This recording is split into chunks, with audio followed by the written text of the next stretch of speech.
So it's funny, you brought up Terrence. I had a variety of questions for you, and we didn't really set this thing off yet, but suppose I should say, we don't know each other really, but we've met a couple of times. And the first time that we met was when you and the Funky Meters did a benefit for Blue Bear School of Music out in San Francisco at Bimbo's.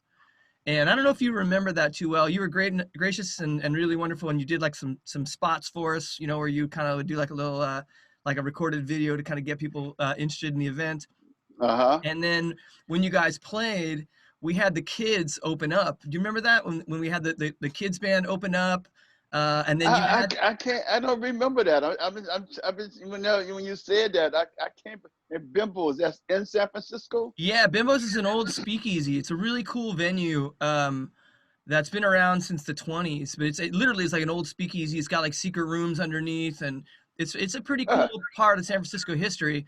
But what was really fun is like during your set, I think it was Hey Pakiwe, you brought the kids up to play with you. And maybe you'll remember this, but like Terrence was playing drums, and we had the two of the kids drummers, the kids that were playing drums in the other bands would come up, and in the middle of the groove, like Terrence would be behind him, the other kid would get ready, like standing, by the hi-hat, and he would do a fill. And while he would do a fill, and I remember being up there, I've been a drummer for years, you see the kid back there. I was kind of like helping to coordinate these kids. And it was kind of the coolest thing I've ever seen in terms of how people would jam with each other, because Terrence would play and he'd be like, all right, at the end of this 8 count, you're going to jump in and you're going to start with your right foot. You're going to land on the kick drum as I lift mine off, and you're going to sit down to the hi-hat and just play. And these kids had never done this before. Terrence and I were both like, we can't believe this is happening. And they were doing it, man. I remember, you guys, like front row, you guys are looking back going like, oh my gosh, this is wild. And these kids were literally like, take a fill and step right in and play the groove. The next kid would get up, he'd do a fill, and we just kind of get that going down the road. It was a really, really cool experience. And like I said, you were really gracious, and Terrence was really cool. And we had such a blast that night. So again, thanks for doing that. Well, doing this as well. Yeah. Well, that sounds like it was a fun night. I wish I could remember it. That's fine. Again, I put this in the catalog of your moments to remember, and I can totally imagine why it's not there. I guess again, that's how I remember meeting you. I also met you briefly when we were in front of Sweetwater when you were playing a gig. I think you were playing with Bob Weir. You were like sitting in with him. I saw John out front. I was like, whoa, I couldn't expect to see you. And then you were sitting next to him, kind of chatted for a minute. But you know the guys from the Dead pretty well, right? You've done a few gigs with them, and I kind of know everybody now.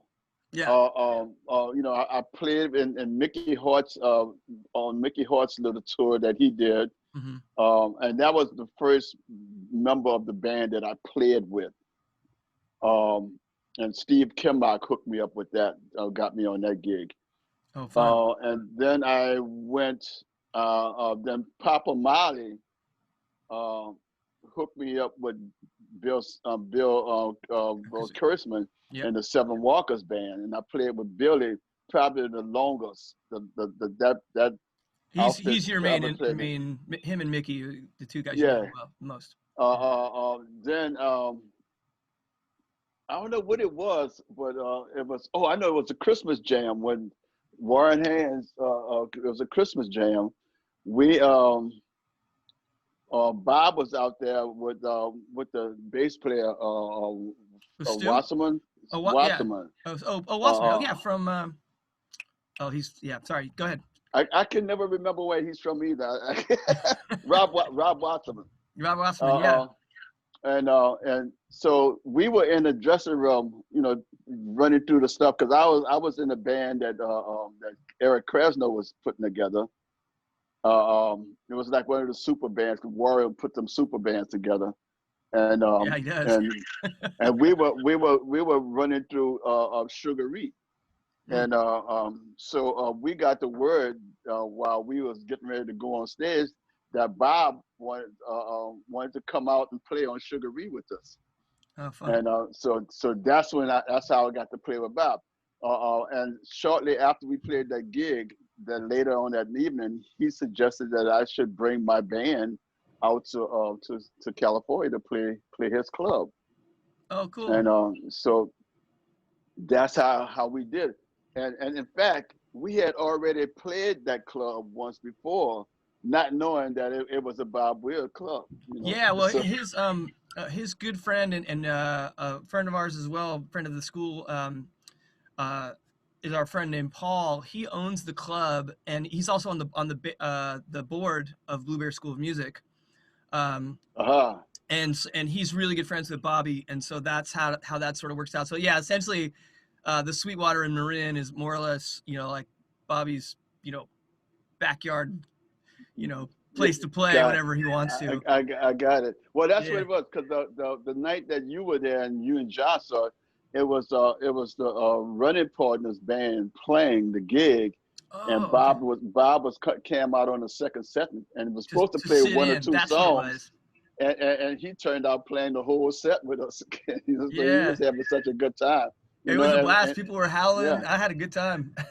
We were having like our uh, Blue Bear board retreat, So we were all there like having drinks and dinner, and then it was like, oh my gosh, what a Yeah. what a nice surprise.